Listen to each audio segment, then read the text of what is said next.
The wheat fields of Millbrook, Kansas, stretched endlessly beneath the vast prairie sky, their golden stalks swaying in rhythmic waves that mimicked the ocean Sarah Grace Whitmore had only seen in pictures.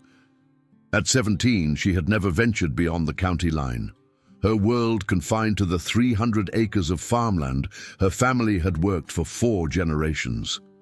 The late afternoon sun cast long shadows across the dirt road that wound its way past the Whitmore property, and Sarah walked this familiar path with her head down, her worn canvas backpack bouncing against her spine with each step. She was counting her footsteps, a habit she'd developed to distract herself from the knot of anxiety that had taken permanent residence in her stomach ever since the school year began. 112 steps from the main road to the rusted mailbox. 437 from the mailbox to the grove of cottonwood trees that marked the boundary between the Whitmore land and the old Henderson place. It was at step 216 that she heard the rumble of an engine behind her, and her entire body tensed. The sound of that particular engine had become as familiar to her as her own heartbeat, though infinitely more terrifying. It was Jake Morrison's truck, a lifted black Chevrolet with chrome details that caught the sunlight like weapons.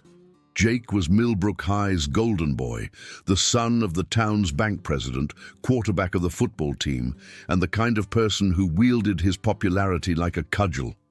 His best friends, Tyler Brennan and Madison Clark, were always with him, a trio that had made Sarah's junior year a living nightmare. The truck slowed as it approached, its tires crunching on the gravel with deliberate menace. Sarah kept walking, her fingers tightening around the straps of her backpack. Maybe they would just drive past. Maybe today would be different, but even as the thought formed, she knew it was wishful thinking. Jake Morrison had chosen her as his target at the beginning of the school year, and once Jake made a choice, he stuck with it, with the determination of a predator stalking wounded prey. The truck pulled alongside her, matching her pace. She could see Jake's smirking face through the open passenger window, Tyler beside him in the middle seat, and Madison hanging out the driver's side window, her perfectly styled blonde hair whipping in the wind. Sarah had often wondered what she had done to earn their attention. Was it her second-hand clothes, carefully mended and always a season behind? Was it her quiet nature, her tendency to eat lunch alone in the library rather than brave the cafeteria? Or was it simply that she existed, vulnerable and isolated, an easy target for their cruelty? "Hey, Whitmore," Jake called out, his voice carrying that particular tone of false friendliness that always preceded something awful. "Walking home all alone again? That's sad. Don't you have any friends?" Madison giggled, a sharp sound that cut through the air like breaking glass. Sarah kept her eyes forward, her jaw clenched. She had learned that responding only made things worse. Silence was her only defense, thin as it was. "I'm talking to you, farm girl." Jake's voice hardened. The truck accelerated slightly, pulling ahead before stopping diagonally across the road, blocking her path. All 3 of them climbed out, and Sarah's heart began to race. This was new. Usually they were content to follow her, throwing insults and occasional objects from the safety of the truck, but they had never blocked her way before. Jake approached her with the confidence of someone who had never faced real consequences. He was tall and broad-shouldered, his Letterman jacket a badge of his status in their small town's hierarchy. Tyler flanked him on one side, skinnier but no less threatening with his nervous energy and eager desire to please Jake. Madison stood on the other side, her arms crossed, studying her manicured nails with affected boredom. "You know what your problem is, Whitmore?" Jake said, stepping closer. Sarah could smell his expensive cologne, a sharp contrast to the earthy scent of the fields around them. "You think you're better than everyone else? Walking around with your nose in a book, acting like you're too good to talk to anyone." "I don't think that," Sarah said quietly, immediately regretting breaking her silence. "She speaks," Tyler exclaimed with mock surprise. "I was starting to think you were mute." "Maybe she just doesn't have anything interesting to say," Madison added, examining Sarah's faded jeans and threadbare flannel shirt with obvious disdain. "I mean, what would someone like her even talk about? Cow manure, crop rotation." Sarah felt heat rise to her cheeks, but she kept her expression neutral. She had endured worse from them. The notes left in her locker with crude drawings and cruel messages, the accidental collisions in the hallway that sent her books flying, the whispered comments that followed her like shadows through the school day. She could endure this too. She just had to get through it.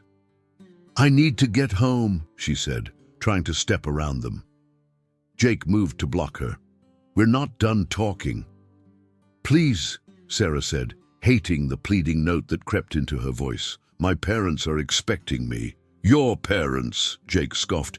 "You mean the ones who can barely keep that pathetic farm running? I heard my dad talking about your mortgage. You're 3 months behind. Maybe you should spend less time reading and more time working. Though I guess it doesn't matter. You'll lose that dump soon enough." The words hit Sarah like physical blows.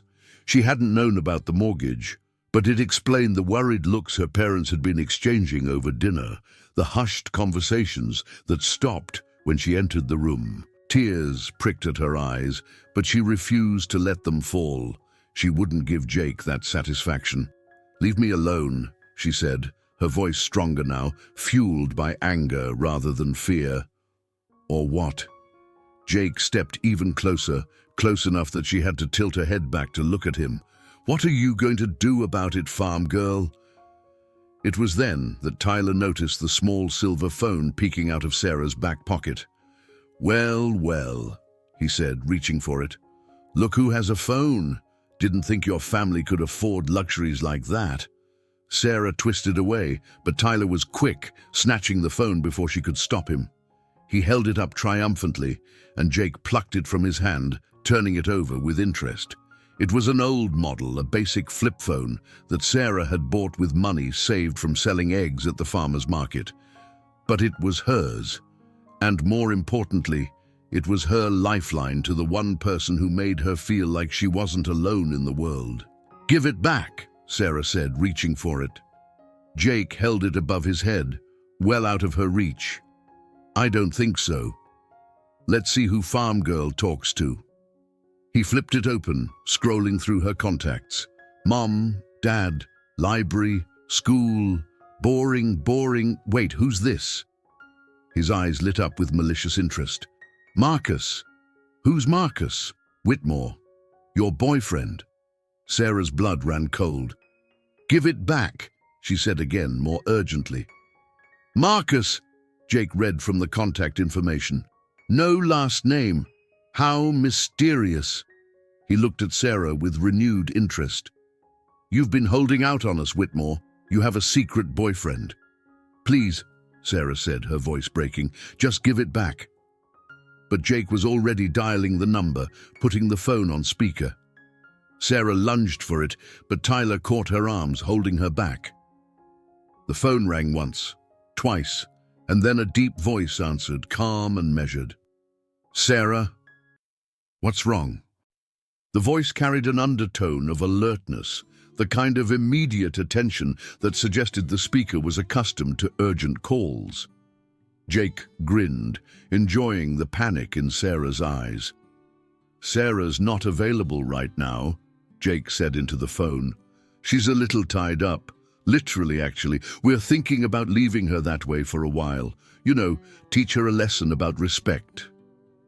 There was a pause on the other end, and when the voice spoke again, it had changed. The calmness was still there, but underneath it was something else, something that made even Jake's grin falter slightly. "Who is this?" "Jake Morrison. I run things at Millbrook High, and your girlfriend here needs to learn her place." "Where is she?" "Like I said, she's tied up, out by the old Cottonwood Grove on Route 47. But don't worry, we'll take good care of her." Jake laughed, and Tyler and Madison joined in, though Madison's laughter sounded slightly uncertain now. "If you hurt her," the voice said, each word precise and deliberate, You will regret it for the rest of your life. I promise you that." Jake's laughter grew louder. "Big talk from whoever you are. What are you going to do? Call the cops? Her daddy? Newsflash, nobody in this town cares about trash like her." "I'll be there in 4 hours," the voice said. "Sarah, if you can hear me, I'm coming. Hold on." The line went dead. Jake looked at the phone, then at Sarah, whose face had gone pale. 4 hours? What's he going to do? Drive here from Kansas City? Your boyfriend's all talk, Whitmore. But Sarah wasn't looking at him anymore. She was looking at the cottonwood grove he had mentioned, and Jake saw an opportunity. "You know what? Let's make this interesting. Let's see if your boyfriend actually shows up." The cottonwood grove stood like ancient sentinels at the edge of the Whitmore property, their massive trunks scarred by decades of prairie winds and the initials of long-forgotten lovers.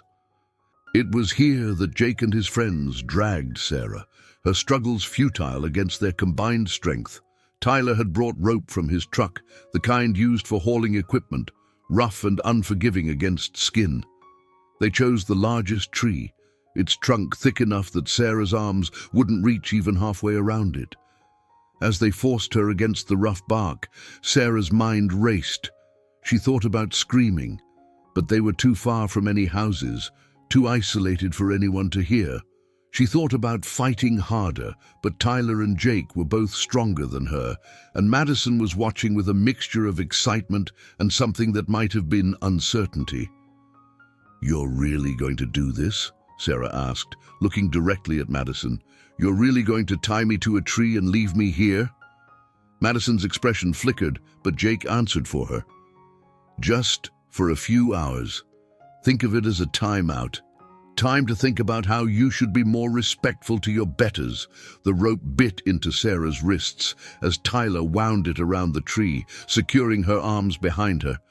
He wasn't gentle, pulling it tight enough that she knew her hands would go numb within minutes. Jake stood back, admiring their handiwork like an artist examining a painting. "Perfect," he said. "Now we wait and see if this Marcus actually shows up. I'm betting he doesn't. I'm betting you made him up, just like you probably make up having any friends at all." Sarah tested the bonds, but they held firm. The bark scraped against her back through her thin shirt, and she could already feel her shoulders beginning to ache from the position. But worse than the physical discomfort was the humiliation, the complete helplessness of her situation. "You can't leave her here," Madison said suddenly, surprising everyone. "What if something happens? What if no one finds her?" "Someone will find her," Jake said dismissively. "Her parents will come looking eventually, or this mysterious Marcus will show up and play hero. Either way, she'll be fine, just a little uncomfortable." "Jake," Madison started, but he cut her off with a look. "You're either with us or against us, Madison. Choose." Madison looked at Sarah, then back at Jake. After a long moment, she nodded, falling silent. Sarah felt any hope of intervention die with that nod. They were really going to leave her here. As the three of them walked back toward the truck, Jake turned back one more time. "Hey, Whitmore, when your fake boyfriend doesn't show up, remember this moment. Remember that you're nothing, you're nobody. And in this town, that's all you'll ever be." The truck roared to life and disappeared down the road, leaving Sarah alone with the wind and the growing shadows. She tested the ropes again, twisting her wrists, trying to find any give in the knots. There was none. Tyler might not be good at much, but apparently he could tie a solid knot. The phone, which Jake had carelessly dropped in the dirt near the tree, was just out of reach of her feet. She could see it lying there, face down in the dust, and she wondered if Marcus would try to call back. Marcus, even thinking his name, brought a mixture of comfort and fear. Comfort because she knew he would come. Fear because she knew what he was capable of. The story of Sarah and Marcus began 2 years earlier, though even now Sarah could hardly believe it was real. She had been 15, working at the farmer's market in the next town over.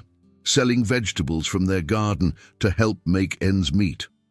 It was there she first saw him, a tall, quiet man with dark eyes that seemed to take in everything at once.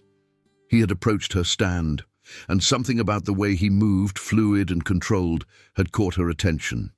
He had bought tomatoes and green beans, making small talk about the weather and the quality of the produce. But there was something else in his manner, a kindness that seemed at odds with the dangerous edge she sensed beneath his calm exterior. He came back the next week and the next, always buying something, always chatting for a few minutes. It was on his fourth visit that he asked her about the bruise on her arm, a purple-yellow remnant of a collision with Jake Morrison in the school hallway. Sarah had made an excuse about farm work, but Marcus had looked at her with those dark eyes and said quietly, "If someone is hurting you, you can tell me." She hadn't told him then, but something about his offer had stayed with her. When he gave her his phone number, written on a small piece of paper with just his first name, she had taken it without really understanding why. It was weeks before she called him, and when she did, it was after a particularly bad day at school, when Jake had orchestrated a cafeteria-wide humiliation that had left her in tears. Marcus had listened without interrupting, and when she finished, he had said simply, "You don't deserve that. No one does." They had talked for 2 hours that night, and Sarah had learned bits and pieces about him. He was military, special operations, though he couldn't tell her details. He was between deployments, staying at a training facility a few hours away. He was 26, which should have seemed too old, too different from her world, but somehow it didn't matter. Their relationship had developed slowly, built on phone calls and his occasional visits to the farmer's market. He taught her self-defense moves in the quiet moments between customers, showed her how to stand, how to use an attacker's weight against them. But more than that, he listened to her, treated her like she mattered, like her thoughts and dreams were important. The secret of their relationship weighed on Sarah sometimes. She knew others wouldn't understand, would see only the age gap and not the genuine connection they shared. Marcus had been clear that nothing physical would happen until she was 18, that he respected her too much to cross that line. They had agreed to wait, to let their relationship grow slowly, built on trust and understanding rather than passion. But there was another secret, one that even Sarah didn't fully understand. Marcus wasn't just military, he was something more, something elite and dangerous. She had sensed it in the way he sometimes went silent during their calls, his attention suddenly elsewhere, focused on something she couldn't see or hear. She had heard it in the background of some calls, the sound of helicopters and urgent voices, quickly muffled as he found somewhere private to talk. She knew he had been deployed recently, somewhere he couldn't talk about, doing things he couldn't describe. Their last conversation had been 3 days ago, a brief call where he had sounded tired but had still made time to listen to her talk about her history exam and the new calf that had been born on the farm. She hadn't told him about Jake's escalating harassment, not wanting to worry him when he needed to focus on whatever dangerous mission he was undertaking. Now, tied to this tree with the Kansas sun beginning its descent toward the horizon, Sarah wished she had told him everything. The rope around her wrists had indeed made her hands go numb and her shoulders burned from the unnatural position. But worse than the physical discomfort was the creeping fear that Jake might be right, that Marcus was too far away to help, that she would be here until her parents noticed she was missing and came looking. The wind picked up as the sun sank lower, carrying with it the scent of coming rain. Storm clouds gathered on the horizon, dark and ominous, and Sarah felt the first spike of real fear. Being tied to a tree was bad enough. Being tied to a tree during a prairie thunderstorm was potentially deadly. Lightning loved tall, isolated objects, and the cottonwood grove was the highest point for miles around. She renewed her struggles against the rope, ignoring the pain as the rough fibers scraped away skin. Blood began to seep from the raw wounds on her wrists, but the knots held firm. Time passed with agonizing slowness. The sky grew darker, not just from the approaching night, but from the storm clouds that now dominated the western horizon. The wind grew stronger, whipping Sarah's long brown hair across her face, tugging at her clothes. The first drops of rain came as the last sliver of sun disappeared below the horizon. They were large and cold, splattering against Sarah's face and arms with surprising force. Within minutes, the scattered drops became a steady drizzle, and the drizzle quickly transformed into a downpour. Sarah's clothes were soaked through in moments, the cold rain mixing with the warm blood from her wrists to create pink rivulets that ran down her arms. Thunder rumbled in the distance, growing closer with each passing minute. Lightning flickered across the sky, illuminating the grove in brief, stark moments of white light. Sarah pressed herself against the tree trunk, trying to make herself as small as possible, though she knew it was futile. If lightning struck the tree, being tied to it would mean certain death. Through the sound of the rain and thunder, Sarah thought she heard something else, a rhythmic thumping that seemed to come from above. She looked up, squinting through the rain, and saw a light in the sky, moving fast and low. A helicopter, she realized with a start. But who would be flying a helicopter in this weather? The aircraft passed overhead, its searchlight sweeping across the ground, and for a moment Sarah dared to hope. But it continued on, disappearing into the storm, and her hope died as quickly as it had risen. Of course it wasn't for her. Who would send a helicopter for a nobody farm girl from Kansas? But then she heard vehicles, multiple engines approaching fast on the dirt road. Headlights cut through the rain and darkness, and 3 black SUVs skidded to a stop near the grove. Doors opened and men emerged, moving with the kind of coordinated precision that spoke of extensive training. They wore dark clothing and moved through the storm as if it were nothing more than a light drizzle. And then she saw him. Marcus. He was running toward her, his face a mask of controlled fury and concern.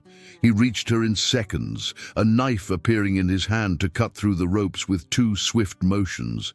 Sarah collapsed forward, her legs unable to support her after hours of standing in the same position. But Marcus caught her, pulling her against him. "I've got you," he said, his voice rough with emotion. "I've got you, Sarah. You're safe now." She clung to him, sobbing with relief and pain and a dozen other emotions she couldn't name. He picked her up easily, carrying her to one of the SUVs, where another man, older with gray at his temples, was waiting with a medical kit. As Marcus set her down gently in the back seat, Sarah got her first good look at the men who had come with him. There were 6 of them, all with the same controlled movements, the same alert eyes that seemed to see everything despite the storm. "These are my brothers," Marcus said simply, and Sarah understood he didn't mean biological brothers, but something perhaps even stronger. "This is Tank, our medic. He's going to look at your wrists." Tank's hands were gentle as he examined the damage, cleaning the wounds with practiced efficiency. "You did a number on yourself fighting those ropes," he said with a slight southern drawl. "But you're tough. These will heal clean if we keep them dressed properly." "Marcus," one of the other men said, a lean, dangerous-looking man with scars on his neck. "We've got the intel. 3 subjects located at a house party on Sycamore Street. How do you want to play this?" Marcus looked at Sarah, his dark eyes holding a question. She knew what he was asking without words. Did she want him to pursue this? Did she want Jake and his friends to face consequences for what they had done? "Don't hurt them," she said quietly. "They're stupid and cruel, but they're just kids. Just make them understand. Make them stop." Marcus nodded, his hand gently touching her face. "Stay here with Tank. I'll be back." "Marcus," she called as he turned to go. He looked back. "How did you get here so fast?" "You said 4 hours, but it's only been 2. A ghost of a smile crossed his face. "I may have called in a favor or 2. Turns out the Air Force owed me one. The helicopter you saw? That was our ride for part of the way." Sarah's eyes widened. "You got the Air Force to fly you here? For me?" Sarah, Marcus said, his voice serious, I would move heaven and earth for you. The Air Force was easy. Then he was gone, disappearing into the storm with 5 of the most dangerous-looking men Sarah had ever seen. Tank stayed with her, continuing to tend her wounds and talking quietly about inconsequential things, clearly trying to distract her from whatever was about to happen. The house on Sycamore Street was typical of Millbrook's nicer neighborhood, a 2-story colonial with a manicured lawn and a 3-car garage. The party inside was in full swing, the bass from the music thumping loud enough to be heard from the street despite the storm. Jake Morrison was holding court in the living room, retelling the story of tying up pathetic Sarah Whitmore to a group of admirers, embellishing the details with each telling. He was just getting to the part where she had begged them to let her go when the lights went out. The music died abruptly, leaving only the sound of rain against windows and confused voices in the darkness. Emergency lighting flickered on a moment later, casting everything in an eerie red glow, and that's when Jake saw them. 6 men stood in the room, having appeared as if from nowhere. They were soaked from the rain, water dripping from their dark clothing, but they stood perfectly still, perfectly calm. The partiers backed away instinctively, some heading for exits, only to find more men blocking the doors. Marcus stepped forward, and even in the dim emergency lighting, Jake recognized the voice from the phone call. But this wasn't the person he had imagined. This wasn't some lovesick boy from a neighboring town. This was something else entirely, something that made every instinct Jake possessed scream danger. Jake Morrison, Marcus said, his voice carrying easily across the silent room. We need to talk. Who the hell are you? Jake tried for bravado, but his voice cracked slightly. I'm the person you called earlier, the one you laughed at, the one you said wouldn't show up. Marcus took another step forward, and Jake took an involuntary step back. Surprise! Tyler and Madison were in the crowd. Jake could see them in his peripheral vision, both looking terrified. Good, Jake thought. At least he wasn't the only one feeling the cold grip of fear. You tied Sarah to a tree, Marcus continued, his voice still calm, conversational almost. You left her there in a storm. She could have died. Do you understand that? Lightning strikes, hypothermia, hell, even just the damage to her wrists from fighting the ropes. You could have killed her. We were just joking around, Jake said, the excuse sounding weak even to his own ears. It was just a prank. A prank. Marcus seemed to consider this. Let me tell you about pranks. A prank is something everyone laughs at afterward. A prank doesn't involve restraining someone against their will. A prank doesn't leave someone bleeding and terrified. What you did wasn't a prank. It was assault. It was torture. One of the other men spoke up, the scarred one Sarah had seen earlier. Marcus, local law enforcement is holding position outside. Your call on how to proceed? Marcus nodded without taking his eyes off Jake. Here's what's going to happen. You and your friends are going to turn yourselves in to the police. You're going to confess to what you did. You're going to accept whatever consequences come from that. And then you're going to leave Sarah alone, forever. If you ever speak to her, look at her, or come within 50 feet of her again, we'll have another conversation. And that conversation won't be this pleasant. You can't threaten me, Jake said, trying to summon some of his usual arrogance. My father owns half this town. He'll have you arrested.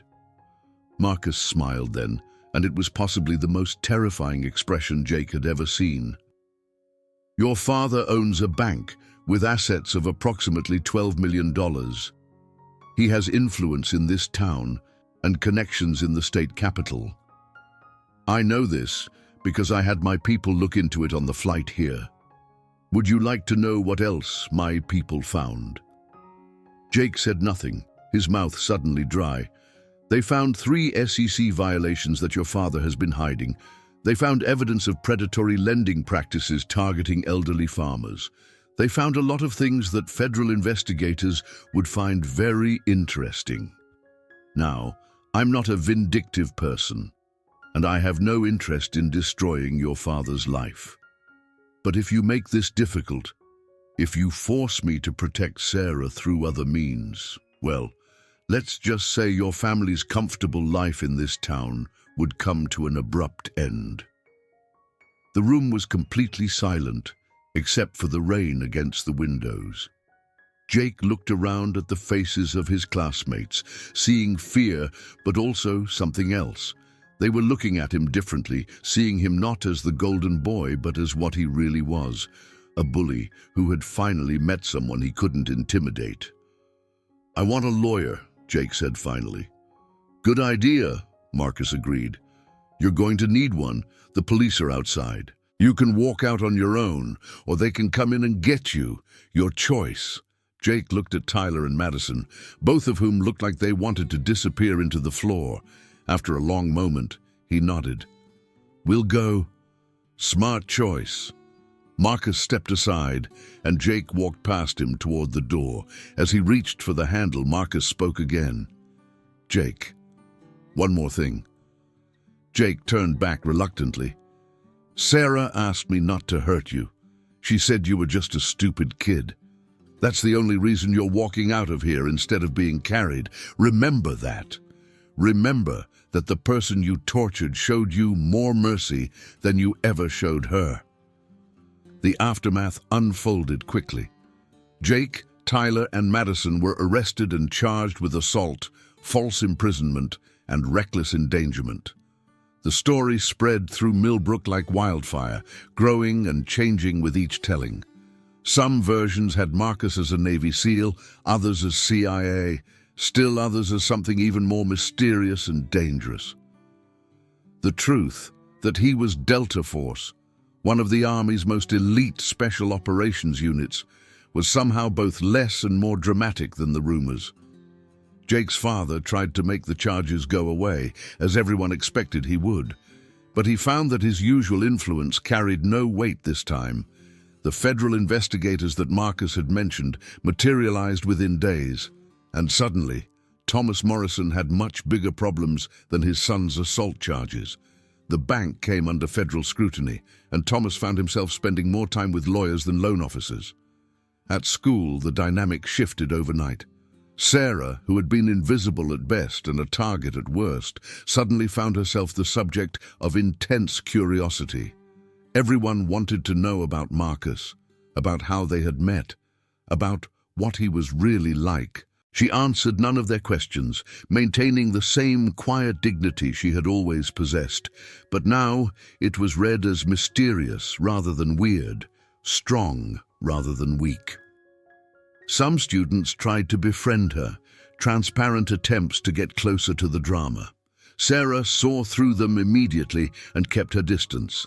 But others, kids who had been kind but too afraid of Jake to show it, began to approach her genuinely. She found herself eating lunch with Ashley Chen, a sophomore who had also been one of Jake's targets. She started studying with Ben Reeves, a quiet boy from her AP history class who had always smiled at her in the hallways but never spoken to her. Marcus stayed for a week, using leave time he had accumulated. He spent his days helping on the farm, working alongside Sarah's parents with an easy competence that surprised them.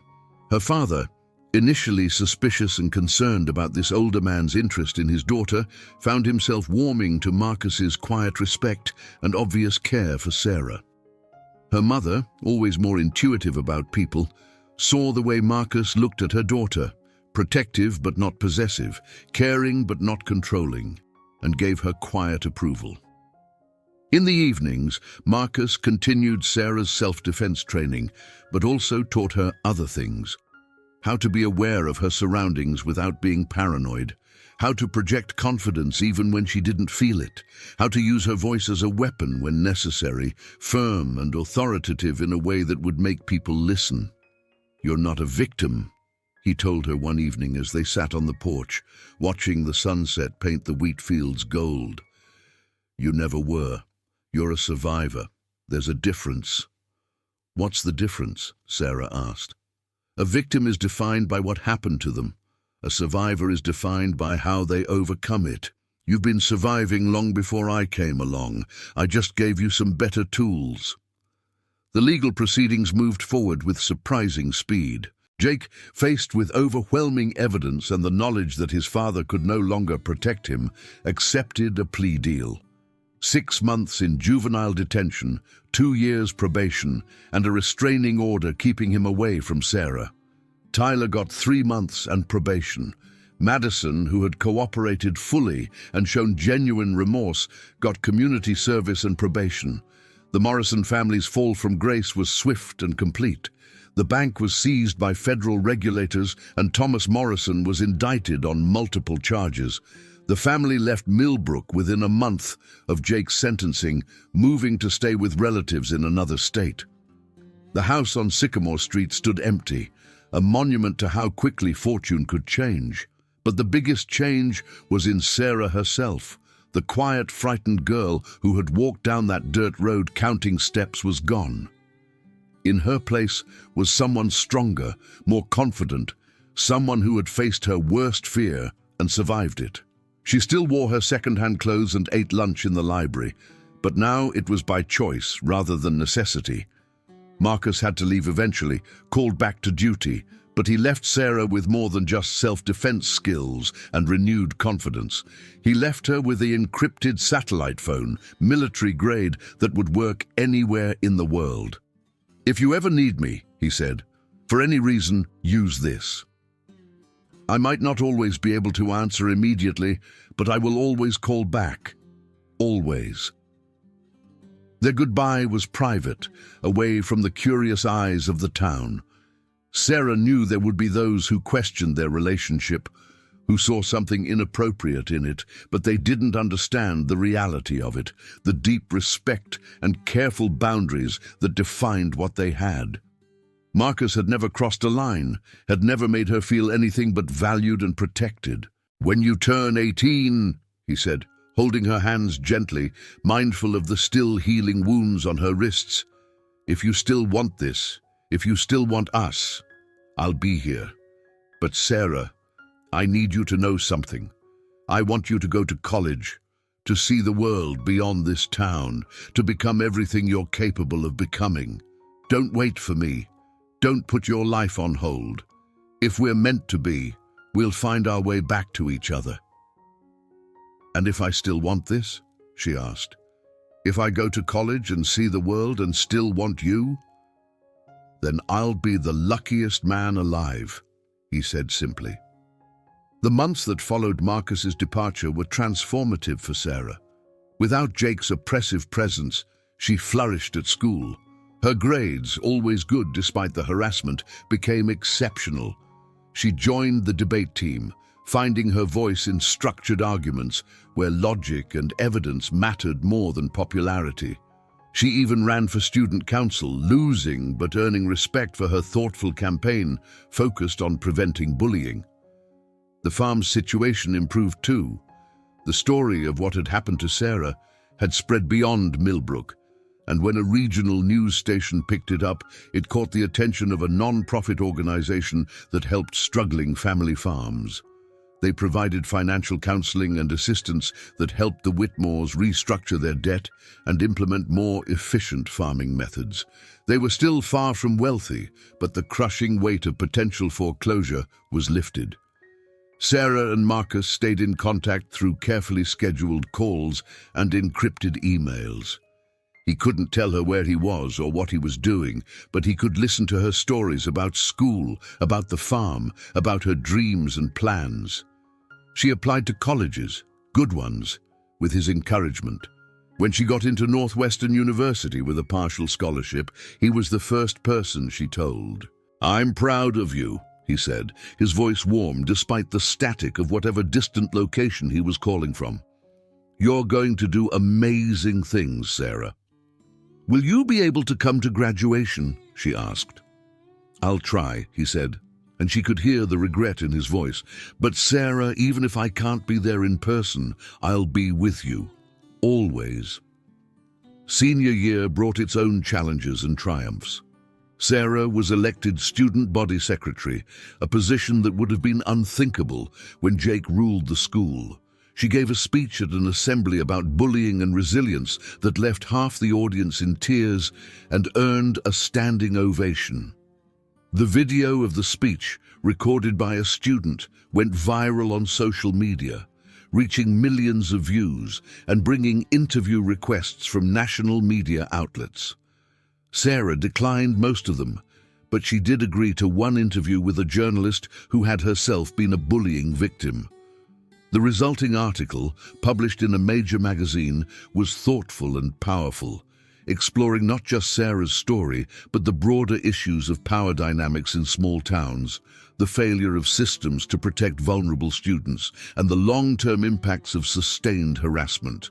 The article mentioned Marcus only briefly, respecting Sarah's request for privacy about their relationship, but it did include a quote from him provided through encrypted email. "Sarah's strength doesn't come from me or anyone else. It was always there. Sometimes it just takes extreme circumstances for people to discover what they're truly capable of." Sarah discovered she's capable of anything. Prom came and went. Sarah attended with Ben Reeves as friends, both of them more interested in the after-party astronomy session he had planned than the dance itself. They lay on blankets in a field, looking up at the stars, and Ben pointed out constellations while Sarah thought about Marcus, somewhere under these same stars, doing dangerous things for reasons she might never fully understand. Graduation day arrived with the kind of perfect weather that seemed ordered specially for the occasion. Clear blue skies, warm but not hot, with a gentle breeze that carried the scent of blooming flowers across the football field where the ceremony was held. Sarah stood with her classmates, wearing her cap and gown, her honors cords draped around her neck. She had given up hope that Marcus would make it. She understood. He had responsibilities, duties that went beyond personal desires. But as she walked across the stage to receive her diploma, she saw him. He was standing at the back of the crowd, in civilian clothes, but still carrying himself with that distinctive military bearing. Their eyes met across the distance, and he smiled, that rare, genuine smile she had seen so few times. After the ceremony, as families gathered for pictures and congratulations, Sarah found him. He was standing apart from the crowd, giving her space to be with her family first, but when she walked toward him, he met her halfway. "You made it," she said, not quite believing he was real. "I told you I'd try," he replied. "My commander owed me a favor. Turns out saving his life creates a bit of goodwill." "You saved someone's life?" "Tuesday," he said with a shrug, as if it were nothing. "But today isn't about me. It's about you. You did this, Sarah. You survived everything they threw at you, and you came out stronger. I'm so proud of you." Sarah's parents approached then, and Marcus shook her father's hand, accepted her mother's hug. They had come to accept him over the months, understanding that his presence in Sarah's life, however unconventional, had been transformative in the best possible way. "Will you stay for the party?" Sarah's mother asked. "I can't," Marcus said with genuine regret. "I have to be wheels up in 3 hours, but I wanted to be here for this. I needed Sarah to know that she matters enough for me to move heaven and earth when it counts." Later, as he prepared to leave, Marcus and Sarah stood by his rental car, aware that this was another goodbye, but not the last one. "Northwestern in the fall," he said. "You're going to love Chicago. The lake, the architecture, the energy of it all. You're going to fit right in." "Will you visit?" Sarah asked. "When I can," he promised. "But Sarah, I meant what I said before. Don't wait for me. Experience everything. Date if you want to. Make friends. Make mistakes. Become the person you're meant to be. And if, when you're done becoming, you still want what we have, I'll be here." "I already know what I want," Sarah said firmly. Marcus touched her face gently. "You think you do. But you're 18 years old. You've lived in one small town your entire life. You deserve to see what else is out there before you make that choice. And if I see it all and still choose you, then I'll spend the rest of my life making sure you never regret it." The summer passed quickly, filled with preparations for college and long evenings helping on the farm. Sarah knew she would miss this place, these endless fields and open skies, but she was ready for something new. The girl who had once counted steps to distract herself from anxiety now counted days until her new adventure began. The night before she left for Northwestern, Sarah sat in the Cottonwood Grove, no longer a place of trauma, but one of transformation. The tree that she had been tied to bore scars from that night, places where the rope had worn away bark. But new growth had already begun to cover the damage, the tree healing itself as nature always did. She thought about Jake Morrison, somewhere in another state, hopefully learning from his mistakes. She thought about Tyler and Madison, both of whom had written her letters of apology that seemed genuine in their remorse. She thought about all the kids who had stood by and watched her suffer, too afraid or indifferent to help. She didn't hate them anymore.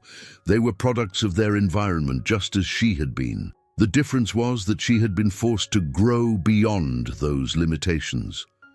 Her phone buzzed with a message from Marcus. It was a photo of a sunrise from somewhere mountainous and remote with a simple caption, "New horizons ahead for both of us." Sarah smiled, typing back, ready for anything. And she was. The scared girl who had walked down a dirt road counting steps was gone. In her place was someone who had faced the worst that small-town cruelty could offer and emerged not just intact, but stronger.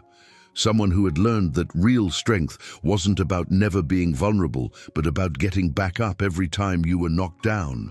College was a revelation. The anonymity of a large campus where no one knew her story unless she chose to share it was liberating. She threw herself into her studies, majoring in journalism with a minor in sociology.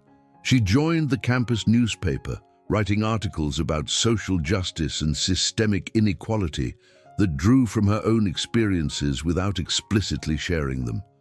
She made friends, real friends who knew nothing about Jake Morrison or the tree or the night that changed everything.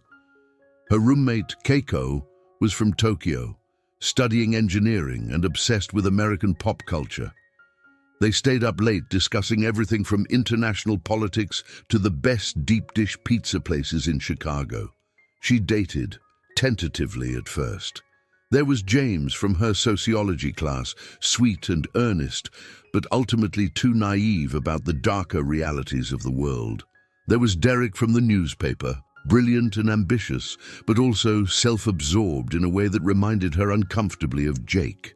Each relationship taught her something about what she wanted, and more importantly, what she didn't want. Through it all, Marcus remained a constant, if distant, presence. Their communications were limited by his deployments and the classified nature of his work. But when they did connect, it was as if no time had passed. He sent her books he thought she'd like, their margins filled with his neat handwriting commenting on passages. She sent him her articles, even the ones that never made it to print, the raw, honest pieces about trauma and recovery. Sophomore year brought an unexpected opportunity.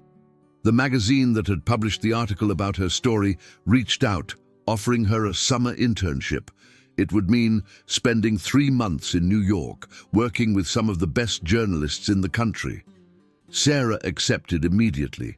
New York was everything Chicago wasn't. Older, grittier, more intense. Sarah loved it immediately. The internship was demanding, with long hours and challenging assignments, but she thrived under the pressure. Her editor, a veteran journalist named Patricia Chen, became a mentor, pushing Sarah to dig deeper in her reporting, to find the human story behind the facts. It was during this internship that Sarah was assigned to cover a story about veteran reintegration programs. The assignment took her to Walter Reed Medical Center, where she interviewed soldiers recovering from both physical and psychological wounds. It was there, unexpectedly, that she ran into Tank, Marcus's teammate who had treated her wrist that night in Kansas. He recognized her immediately, his face breaking into a surprised smile. "Sarah Whitmore, I'll be damned." Marcus said you were in college, but he didn't mention you were becoming a journalist. He doesn't know about the internship yet, Sarah admitted. We haven't talked in a few weeks. How is he? Tank's expression grew careful. He's deployed. Can't say where, obviously, but he's good, focused. He talks about you, you know. Not a lot, because that's not his way, but enough that we all know you're important to him. We're just friends, Sarah said automatically, the response she had trained herself to give. Tank laughed. Sure you are. Look, I shouldn't tell you this, but he's got your graduation photo in his gear, the one where you're holding your diploma and laughing. He says it reminds him why we do what we do to protect the good things in the world. The revelation stayed with Sarah long after the interview ended. She had been so careful to keep her expectations in check, to not assume that Marcus's feelings matched hers. But knowing that he carried her picture, that he talked about her to his team, made her hope in a way she hadn't allowed herself to before. Junior year brought new challenges and opportunities. Sarah was elected editor of the campus newspaper, the youngest person to hold the position in a decade. She used the platform to launch an investigative series on sexual assault on campus, work that earned her both praise and criticism, but ultimately led to policy changes at the university. It was also the year she turned 21, legally an adult in every sense. The age gap that had once seemed insurmountable now felt insignificant. She had dated boys her own age and found them lacking. Not in comparison to Marcus specifically, but in comparison to the maturity and purpose she had come to value. Spring break of junior year, instead of going to some beach with her friends, Sarah went home to Kansas. The farm looked smaller than she remembered, the town even more so, but her parents looked older too, worn by the constant struggle to keep the farm afloat. She spent the week helping with repairs, mucking stalls, and remembering why she had been so desperate to leave and why she would always in some way want to return. It was there, sitting on the porch of her childhood home, that she got the call that changed everything. It was from a number she didn't recognize, but something made her answer anyway. Miss Whitmore. This is Colonel James Richardson, United States Army. I'm calling about Sergeant First Class Marcus Torres. Sarah's heart stopped. This was the call every military family dreaded, the one that started with rank and full name, the one that meant something had gone terribly wrong. Is he... She couldn't finish the sentence. He's alive, the colonel said quickly, and Sarah could breathe again. But he's been injured. He's being transported to Landstuhl Regional Medical Center in Germany for treatment. He's asked for you to be notified and, if possible, for you to be there when he arrives. How bad is it? Sarah asked, her voice steadier than she felt. I can't provide details over the phone, but I can tell you that his injuries are serious but not life-threatening. Miss Whitmore, Marcus Torres is one of the finest soldiers I've ever commanded. He saved more lives than I can count, including mine. The Army will cover your travel expenses if you choose to come. Sarah didn't hesitate. I'll be there. The next 24 hours were a blur of airports and anxiety. Sarah called her professors, explaining she had a family emergency, which felt true even if Marcus wasn't family in any legal sense. She flew from Kansas City to Chicago to Frankfurt, each leg of the journey feeling endless. At Landstuhl, she was met by Tank and another member of Marcus's team she remembered from that night, the scarred man whose name she learned was Phoenix. They looked tired, worn in a way that spoke of recent combat and loss. What happened? Sarah asked as they led her through the hospital corridors. Classified, Phoenix said automatically, then softened. What I can tell you is that he saved 3 kids. There was an explosion. He shielded them with his body. He's got shrapnel wounds, burns, broken ribs. But he's going to make it. He's tough. They stopped outside a room, and Tank put a hand on Sarah's shoulder. He doesn't know you're coming. The colonel thought it would be better as a surprise. He's been struggling. This injury, it might mean medical discharge. For someone like Marcus, who defines himself by his service, that's almost worse than the physical pain. Sarah nodded, understanding. She knocked gently and entered. Marcus was awake, staring at the ceiling, his torso wrapped in bandages, his left arm in a cast. He turned his head at the sound of the door, and his eyes widened in shock when he saw her. "Sarah! What? How are you here?" "Your colonel called me," she said, approaching the bed slowly. "He said you asked for me to be notified." "I didn't. I mean, I listed you as next of kin, but I never thought they'd actually call you. You shouldn't have come. You have school, your life." "Marcus," Sarah interrupted gently, sitting in the chair beside his bed. "Shut up." Despite everything, he laughed, then winced as the movement pulled at his injuries. "I've missed you," he admitted. "I've missed you too," Sarah said, taking his uninjured hand in hers. "Now tell me the truth. How bad is it?" He was quiet for a long moment. "Bad enough that my operational days are probably over. Best case scenario, I'll be medical support or training. Worst case, medical discharge." "And that's the worst case?" Sarah asked. "Because from where I'm sitting, the worst case would have been that phone call going differently. The worst case would have been never getting to tell you that I've seen the world. I've dated other people. I've become who I'm supposed to be, and I still choose you. I've always chosen you." Marcus looked at her, really looked at her, and Sarah saw something break in his carefully controlled expression. "You don't know what you're signing up for. I'm damaged now, Sarah, not just physically. The things I've seen, the things I've done. I'm not the scared girl tied to a tree anymore," Sarah said firmly. "And you're not my rescuer. We're equals now, Marcus. Two people who've been through hell and come out the other side. So stop trying to protect me from you and let me make my own choice." "And what's your choice?" he asked, his voice rough. "You," Sarah said simply. "It's always been you." The recovery was long and difficult. Sarah extended her leave from school, spending 2 weeks in Germany while Marcus underwent additional surgeries. She met more of his team, understanding finally the brotherhood that bound them together. They accepted her immediately, not as Marcus's girlfriend, but as someone who had earned their respect through her own strength. When Marcus was stable enough to travel, he was transferred to Walter Reed, closer to home. Sarah returned to Northwestern but came to visit every weekend, taking the train to D.C. and spending her time between the hospital and the library, keeping up with her coursework while being present for his recovery. The physical therapy was brutal. Marcus had to relearn to use his left arm, the nerve damage making fine motor control difficult. But worse was the psychological adjustment. A man who had defined himself by his physical capability and his service to others now found himself dependent and uncertain about his future. It was during one particularly difficult session, when Marcus was struggling with basic exercises that would have once been effortless, that Sarah saw him truly break down for the first time. He threw the therapy ball across the room in frustration, then sat with his head in his hands. "This isn't who I am," he said, his voice muffled.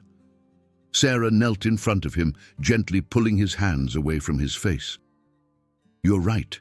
This isn't who you are. Who you are is the man who flew across the country to save me from bullies. Who you are is the soldier who saved 3 children at the cost of his own body. Who you are is someone who has given everything for others. Now it's time to let others give something back to you." "I don't know how to do that," Marcus admitted. "Then learn," Sarah said. "The same way I learned to be strong. One day at a time, with help from people who care about you." The months that followed tested both of them. Marcus was eventually medically discharged, a decorated veteran at 31 with a Purple Heart, a Silver Star, and a future that looked nothing like what he had planned. Sarah balanced her senior year with supporting him through the transition, neither of them quite sure what came next. It was Thanksgiving when things finally came to a head. Sarah had brought Marcus home to Kansas for the holiday. His first visit to the farm since that night years ago. They sat at the dinner table with her parents, the conversation flowing easily, and Sarah realized that this felt right in a way nothing else had. After dinner, they walked to the cottonwood grove, to the tree that had started it all. The scars on the bark had faded but were still visible, much like the thin white lines on Sarah's wrists. "I got into Columbia," Sarah said suddenly. "Their journalism graduate program. Full scholarship." Marcus turned to look at her, surprised. "Sarah, that's amazing. When did you find out?" "Last week. But Marcus, I also got an offer from the Kansas City Star, investigative reporter position. It's not as prestigious, but it's closer to home," Marcus finished. "Closer to me, since I'll be in Kansas working with veteran services." They stood in silence for a moment, both understanding the weight of the decision. Columbia was the dream, the prestigious program that would open doors to any news organization in the world. But Kansas City was something else, something that had nothing to do with career, and everything to do with the life Sarah was choosing to build. "Take Columbia," Marcus said finally. "You've earned it. Don't make decisions based on me." Sarah turned to face him fully. "Do you remember what you told me? That if we were meant to be, we'd find our way back to each other." "I remember. We found our way back, multiple times, through distance and deployments and injury and everything else life threw at us. So maybe it's time to stop finding our way back and start finding our way forward. Together." "Sarah, I'm taking the Kansas City job," she said firmly. "Not for you, for me, because I've spent 4 years in big cities, and while I loved them, they're not home. Because the stories that matter to me are the ones about small towns and forgotten people and systemic injustices that no one else is covering. Because the Star will let me do that work while building a life that includes you." Marcus was quiet for a long moment, then stepped closer, his good hand coming up to cup her face. "Are you sure?" "I've never been more sure of anything in my life." He kissed her then, their first real kiss after years of waiting and wanting. It was gentle and passionate and held the promise of a future they would build together. 6 months later, Sarah graduated from Northwestern with honors. Marcus was there, along with her parents, and surprisingly, several members of his former team. Tank gave a wolf whistle when she walked across the stage that earned him an elbow from Phoenix, but Sarah didn't mind. These men had become family in their own way, brothers who had seen Marcus through his worst and celebrated his best. The Kansas City Star proved to be the right choice. Sarah threw herself into investigative work, focusing on rural poverty, agricultural policies that hurt small farmers, and the ongoing opioid crisis in small towns. Her work earned recognition and awards, but more importantly, it made a difference. Policies changed, resources were allocated, and lives improved because of the stories she told. Marcus found his purpose too, working with a veteran services organization that helped soldiers transition to civilian life. He used his own struggles to connect with others going through the same challenges, and his natural leadership abilities made him effective in ways he hadn't expected. Within a year, he was running the Kansas Regional Office, expanding programs and securing funding that helped hundreds of veterans. They bought a small house on the outskirts of Kansas City, close enough to both their jobs, but with enough land for a garden and maybe, someday, a few chickens. It wasn't the farm Sarah had grown up on, or the military bases Marcus had called home, but it was theirs. The wedding was small, held in the cottonwood grove with just family and close friends. Sarah wore her grandmother's dress, altered to fit, and Marcus wore his dress uniform, his medals catching the light as the sun set through the trees. Tank was the best man, Sarah's college roommate Keiko was the maid of honor, and the ceremony was officiated by the chaplain from Marcus's unit. In his vows, Marcus said, "You were never someone who needed saving. You were someone who needed to be seen for who you really were, strong, resilient, and capable of changing the world." Thank you for letting me be the one to see you." In her vows, Sarah said, "You showed me that strength isn't about never falling down. It's about getting back up again and again, and sometimes letting someone help you stand. Thank you for being my someone." As they exchanged rings, Sarah noticed that even the tree seemed to be celebrating, its leaves rustling in a breeze that touched nothing else. The scars on its bark were barely visible now, grown over with new bark, but they were still there if you knew where to look. Much like the scars they both carried, visible and invisible, that had shaped them into who they had become. The reception was at the Whitmore farm, the barn decorated with lights and wildflowers. Sarah's father had finally taken Marcus aside the week before, admitting that he couldn't have asked for a better son-in-law, even if their meeting had been under the worst possible circumstances. Her mother had cried happy tears when Sarah showed her the ring, a simple band with a single diamond that Marcus had saved for months to buy. Jake Morrison wasn't there, of course. Sarah had heard through the grapevine that he was working construction in Missouri, having never returned to Millbrook after his family's fall from grace. She hoped he had learned from his mistakes, had become a better person, but she didn't dwell on it.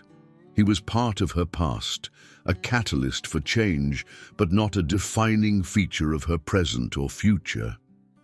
As the night wound down and guests began to leave, Sarah and Marcus stood together, looking out over the fields where she had grown up. The moon was full, casting silver light over the wheat, and the air was warm with the promise of summer. "No regrets?" Marcus asked, his arm around her waist. "None," Sarah replied without hesitation. My only regret is that it took so long to get here." "Maybe it had to," Sarah said thoughtfully. "Maybe we both needed to become who we are first. The scared girl and the soldier who saved her wouldn't have lasted.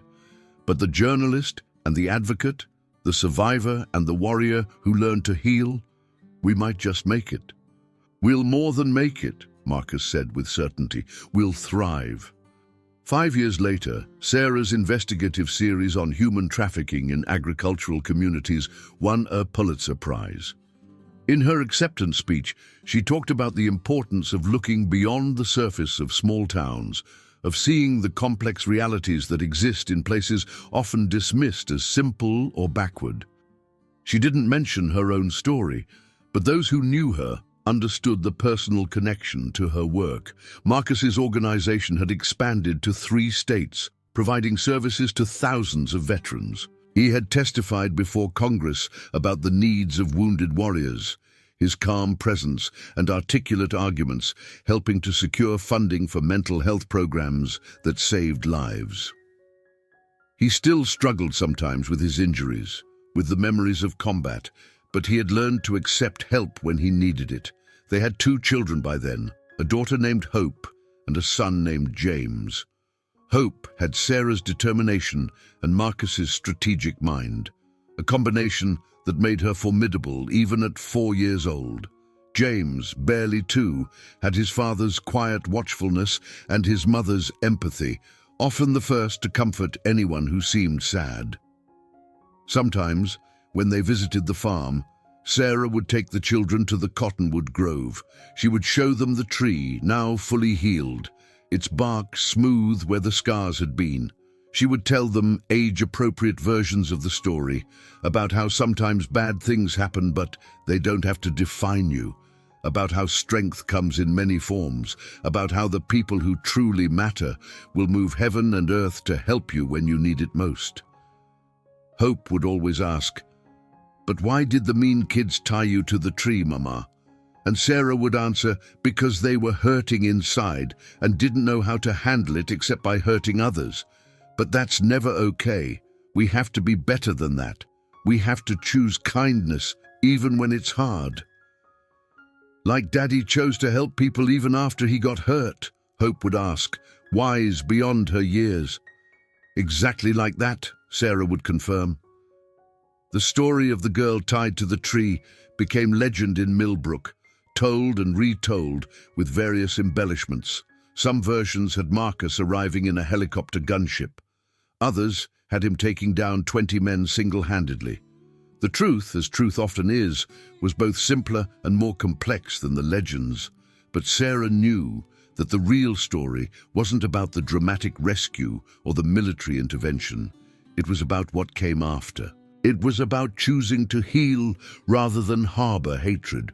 It was about building something beautiful from the ashes of trauma. It was about two people who refused to be defined by their worst moments and instead chose to define themselves by how they rose above them. On their 10th wedding anniversary, Marcus surprised Sarah with a trip to Germany, to the hospital where she had first come to him. They stood in the parking lot, looking up at the building that had been a turning point in both their lives. "Did you ever think we'd make it this far?" Sarah asked. "I hoped," Marcus replied. "Even when it seemed impossible, I hoped." "Thank you," Sarah said suddenly. "For what?" "For seeing me. Not the victim, not the girl who needed saving, but me, the real me." "Thank you," Marcus replied, "for being brave enough to call that day, for trusting me with your pain, for choosing us again and again, even when it would have been easier not to." They stood there for a moment, two people who had been through hell separately and together, who had chosen love over fear, hope over despair, and strength over surrender. The physical scars had faded to thin white lines, barely visible unless you knew where to look. The emotional scars ran deeper but had become part of their foundation, making them stronger at the broken places. As they flew home to their children, to their life in Kansas, to the work that gave them purpose and the community that had embraced them, Sarah thought about that 17-year-old girl counting steps on a dirt road. She wished she could tell her that it would get better, that the pain would transform into purpose, that the boy who seemed so unreachable would become the man who stood beside her through everything. But maybe not knowing was part of the journey. Maybe the uncertainty, the fear, the long path from victim to survivor to thriver was necessary. Maybe every step, every setback, every moment of doubt had led them exactly where they needed to be. The plane descended through clouds toward Kansas City, and Sarah could see the patchwork of farms below, the cottonwood groves standing like sentinels across the prairie. Somewhere down there was the tree, still standing, still growing, its roots deep and its branches reaching toward the sky, just like Sarah, just like Marcus, just like the life they had built from the ashes of their individual traumas. The story could end here, with success and happiness and healing. But life doesn't really end with happily ever after. It continues day by day with small victories and minor setbacks, with ordinary mornings and extraordinary moments scattered throughout. Sarah continued her journalism career, eventually becoming editor-in-chief of the Kansas City Star, using her position to ensure that stories from rural communities and marginalized populations got the attention they deserved. She mentored young journalists, especially those from small towns who felt like they didn't belong in the world of national media. Marcus expanded his work to include a nonprofit that paired veterans with at-risk youth, creating mentorship programs that gave both groups purpose and connection. He never fully recovered the physical capabilities he had lost, but he found that his new limitations had given him empathy and understanding that made him more effective in his civilian life than his physical strength ever had in combat. Their children grew up knowing they were loved, protected, but also expected to stand up for others. Hope became fascinated with law, declaring at age 8 that she would be a judge someday to make sure bullies face consequences. James showed an aptitude for medicine, always wanting to help heal both physical and emotional wounds.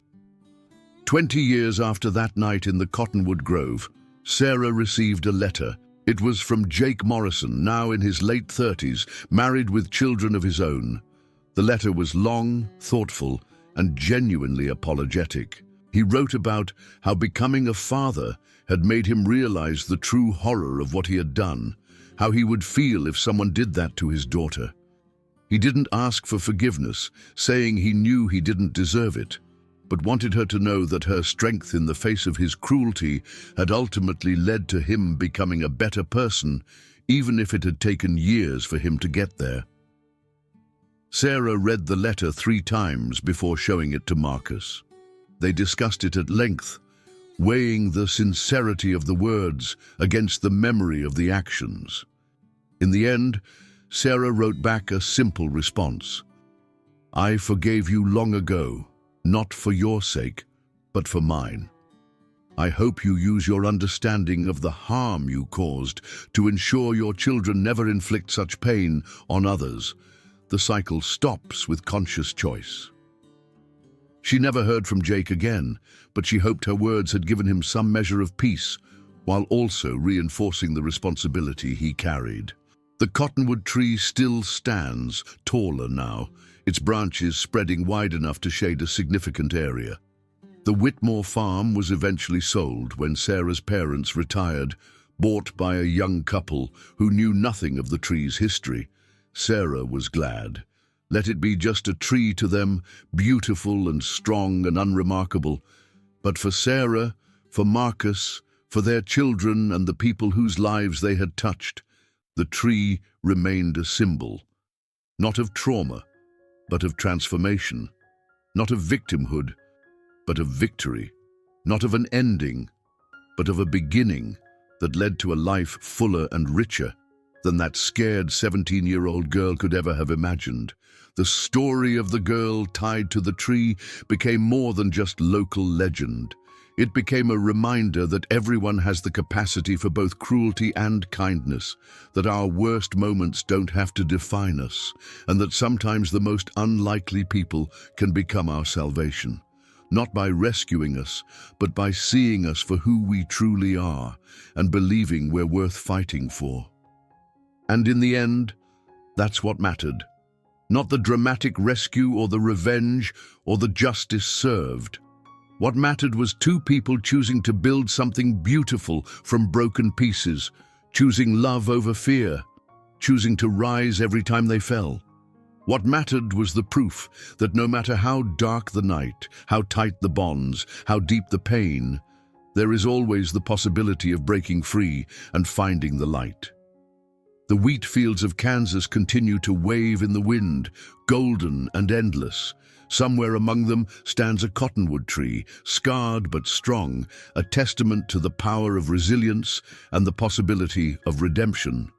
And somewhere in Kansas City, a journalist and an advocate continue their work, raising their children, living their lives, proof that sometimes the best revenge is not revenge at all, but simply living well, loving deeply, and refusing to let cruelty win. This is not the end of their story, because real stories don't end. They continue generation to generation, the lessons learned and strength gained, passed down like precious heirlooms. Hope and James would grow up and face their own challenges, armed with the knowledge that their parents had overcome worse. They would make their own mistakes and find their own victories, adding new chapters to the ongoing narrative of resilience and redemption. But for now, in this moment, Sarah stands in her office at the Kansas City Star, looking out at the city skyline, her Pulitzer Prize on the shelf behind her, along with pictures of her family. Marcus is across town, leading a training session for new mentors, his physical scars hidden beneath his shirt, but his emotional wisdom on full display. Their children are at school, learning and growing and becoming whoever they're meant to be. And the tree stands in the grove, its leaves rustling in the eternal Kansas wind, holding its secrets and its scars.